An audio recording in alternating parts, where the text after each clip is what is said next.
Now the solo drill for the S mount, just the legs, okay? So try to stay on the line. If you have a line on the mat, or you could put a white marker or a piece of tape, that's fine. Knees even, okay? So I'm gonna go to my right, so you point to the right, so everybody, even if you don't understand your command, they know which side you want them to turn.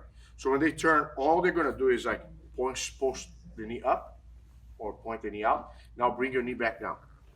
Now left, you rotate your hip that way and point your left knee out. Now left knee down, point your right, rotate to your right, point your knee to the right. Okay? Point to the left, rotate to the left, and point your knee to the left. Okay? Point right, rotate right, point right. Down, point left, rotate left, point left.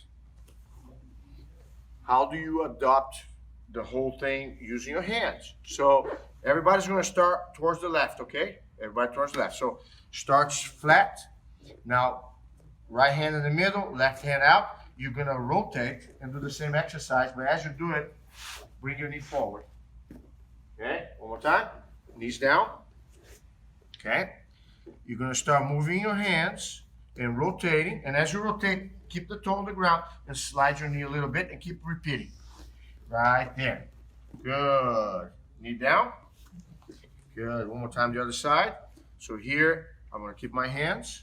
I'm going to start walking my hands towards the left side and rotate to the left and ride my right knee forward as we go. It kind of almost feels like you're circling. Okay? So let's do one more time, and then we're going to see the application with a partner. Okay? To my right. So left hand in, and you start to kind of slightly slide and turn and keep sliding, move your hands and go all the way. Down. Now I'm gonna go to the left. I point my right hand in the middle, and I start to kind of turn, rotate and slide my right knee and go all the way.